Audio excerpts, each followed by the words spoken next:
कात्यायनी माता की कथा। आज अश्विन माह शुक्ल पक्ष की षष्ठी तिथि है और आज ब्रज मंडल की अधिष्ठात्री देवी माता कात्यायनी की पूजा अर्चना एवं कथा का श्रवण किया जाता है। कात्यायन ऋषि की पुत्री होने के कारण इन्हें माता कात्यायनी के नाम से अभिहित किया गया है।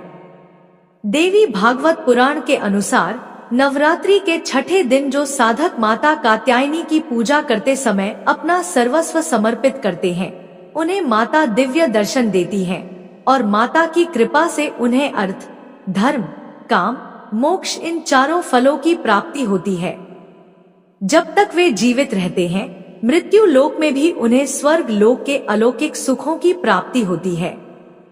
पूर्ण भक्ति और निष्ठा भाव से जो भक्तगण माता की पूजा करते हैं और माता कात्यायनी की कथाओं को सुनते या पढ़ते हैं, उनके जीवन से शोक, संताप, भय, निर्धनता सदा के लिए दूर हो जाते हैं और वे जन्म जन्मांतर के पापों से मुक्त हो जाते हैं। इनकी कृपा से सारे कार्य पूरे हो जाते हैं। माँ कात्यायनी अमोघ फलदायिनी है। प्रिय श्रोताओं, भगवान श्री कृष्ण को पति के रूप में पाने के लिए ब्रज की गोपियों ने भी माता कात्यायनी की पूजा की थी। इनकी पूजा काल यमुना के तट पर की गई थी, इसीलिए वह ब्रज मंडल की अधिष्ठात्री देवी के रूप में प्रतिष्ठित है। नवरात्रि के छठे दिन साधक अपने षष्टम चक्र, जिसे अजना चक्र कहते हैं, उस पर ध्यान केंद्रित करते हैं। माता का स्वरूप अत्यंत ही भव्य और दिव्य है, जो स्वर्ण के समान चमकीली और ज्योतिर्मय है। इनकी 4 भुजाएं हैं। दाएं तरफ का ऊपर वाला हाथ वर मुद्रा में है। माँ के बाएं तरफ के ऊपर वाले हाथ में तलवार है और नीचे वाले हाथ में कमल का पुष्प सुशोभित है। इनका वाहन सिंह है। इनकी भक्ति से वैवाहिक जीवन सुखमय हो जाता है और स्त्रियों को सदा सुहागन रहने का वरदान प्राप्त होता है। प्रिय श्रोताओं, त्याग की प्रतीक माता के इस रूप के दर्शन करेंगे हम माता कात्यायनी की कथा में, क्योंकि इस रूप को धारण करने हेतु माता पार्वती को अपने स्वामी महादेव एवं अपने दोनों पुत्रों कुमार कार्तिकेय और श्री गणेश से दूर होना पड़ा था।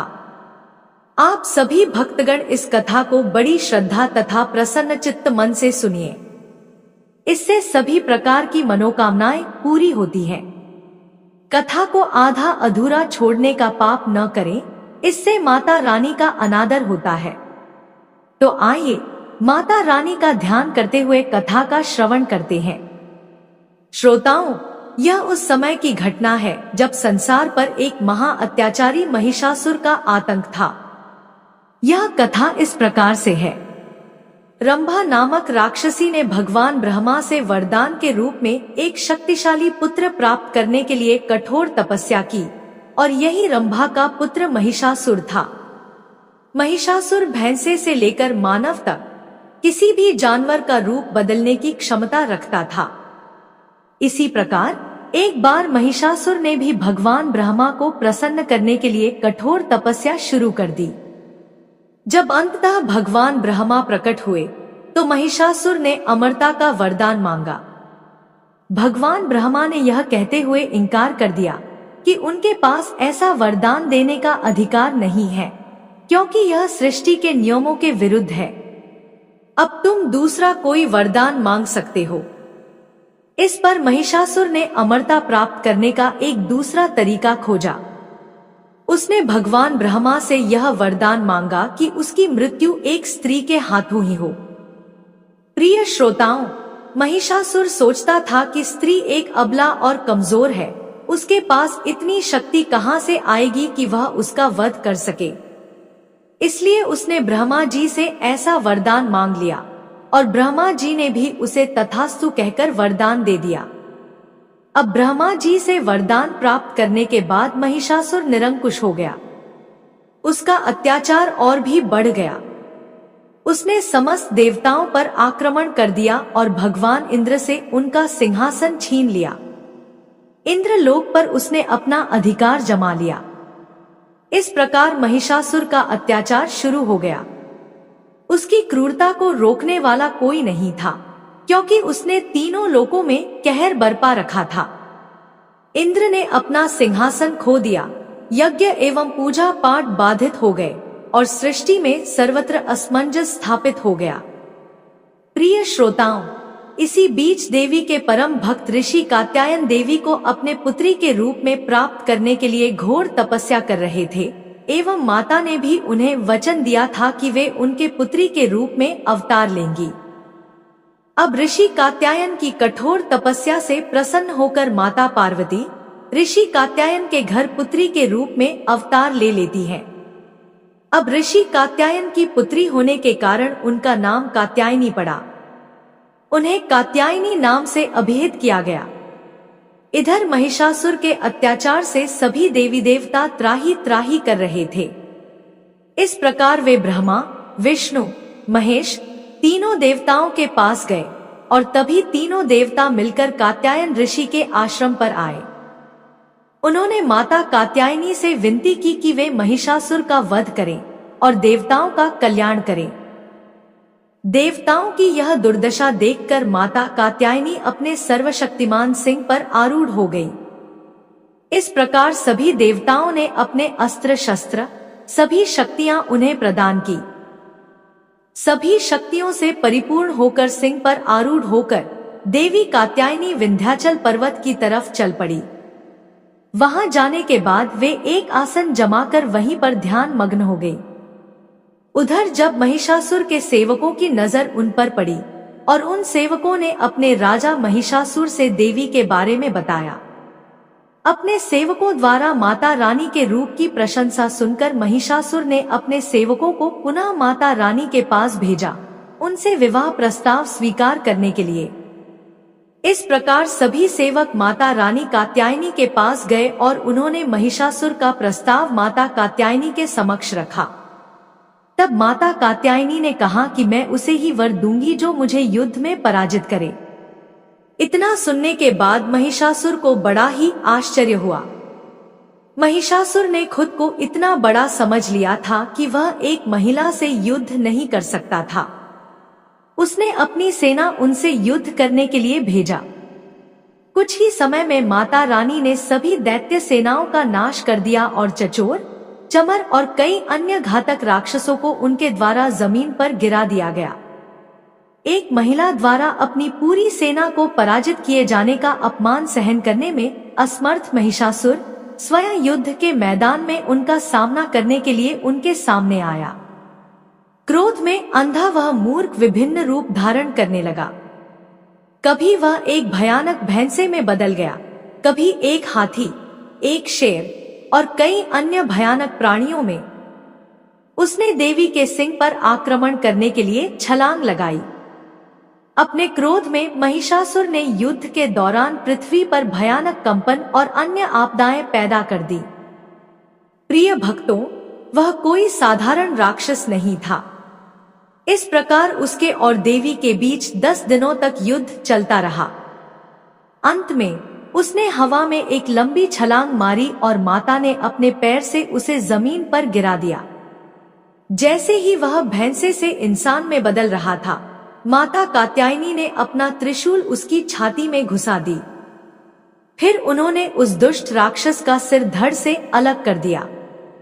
महिषासुर का वध करने के बाद सभी देवी देवता बहुत हर्षित हो गए और प्रसन्नता पूर्वक उनका जयकार करने लगे। ऋषियों ने अपने सिर झुकाकर उन्हें नमस्कार करते हुए उनकी स्तुति की। तीनों लोगों को व्याकुल करने वाले महिषासुर का माता रानी ने अंत किया।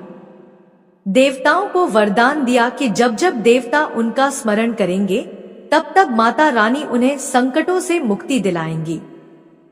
प्रिय श्रोताओं, अन्य पौराणिक मान्यताओं के अनुसार इसीलिए इनको महिषासुर मर्दिनी कहते हैं, जिन्होंने यह व्रत सबसे पहले किया था। अब उसकी कथा सुनिए। इस कथा को सुनने के बाद माता कात्यायनी की कथा संपूर्ण होती है। एक बार एक बूढ़ी माँ ने नवरात्रि का व्रत किया। बड़ी ही भाव भक्ति से पूजा अर्चना की। उन्हें वृद्धावस्था में क्या बाधा थी, वह तो अपने पुत्रवतियों की सुख सुविधा के लिए व्रत किया करती थी। वे दिन भर कठोर मन करके अपनी प्यास को रोके रही और दिन में ब्राह्मणों को मिट्टी के पात्र में भरकर पानी और ऋतु फल दान दिए। दोना भर भर के चीनी और दही वितरण किया।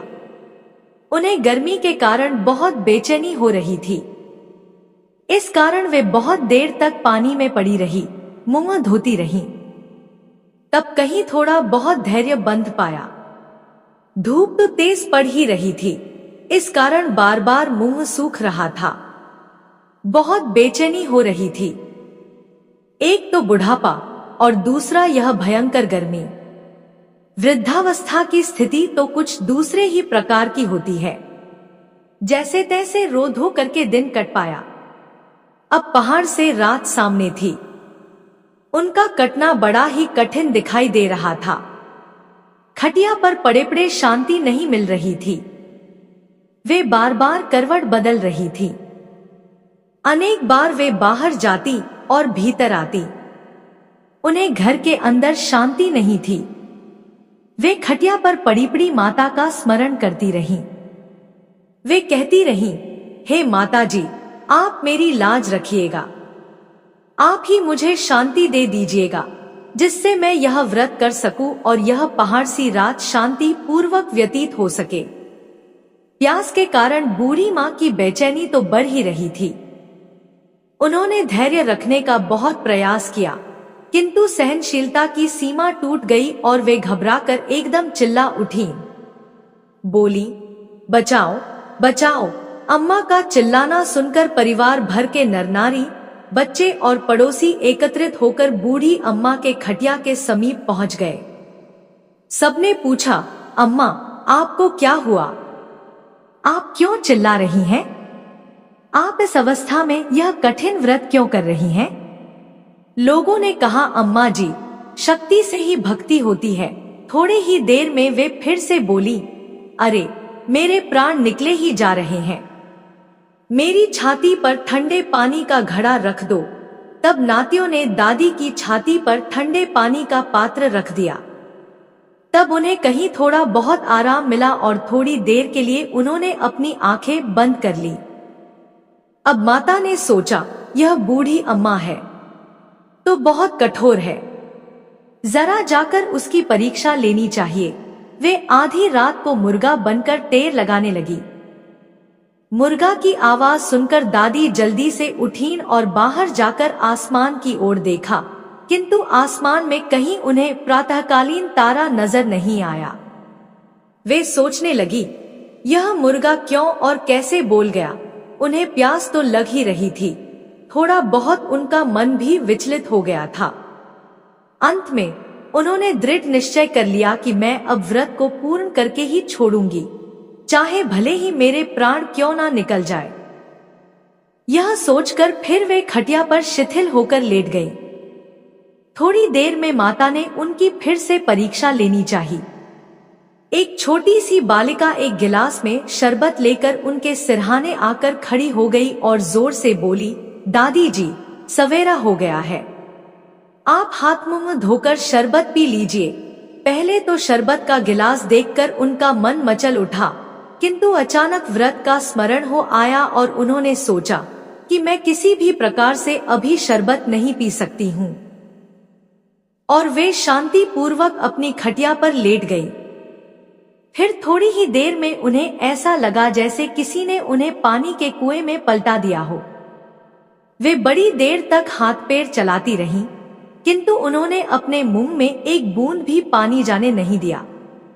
वे दृढ़ता पूर्वक अपना व्रत पालन करती रहीं। थोड़ी देर में ना जाने कहां से सामने आग जलने लगी, जिससे भारी गर्मी बढ़ने लगी। व्याकुलता के कारण प्राण निकलने लगे, किंतु बूढ़ी अम्मा का कुछ भी नहीं बिगड़ पाया। वे जहां की तहां मुस्कुराती हुई बैठी रहीं। थोड़ी ही देर में बाहर प्रकाश दिखाई देने लगा। ऐसा लगा जैसे सवेरा हो गया हो। बूढ़ी अम्मा ने जब बाहर निकलकर देखा तो समझ गईं कि अभी सवेरा होने में 3 घंटे की देरी है। यह जानकर वे शांति पूर्वक इधर उधर घूमने लगी। फिर माता यह बात अच्छी तरह से समझ गईं कि यह बूढ़ी अम्मा किसी भी प्रकार से अपने व्रत से नहीं टल सकती हैं। वे उनके सत व्रत को अच्छी तरह से समझ गई।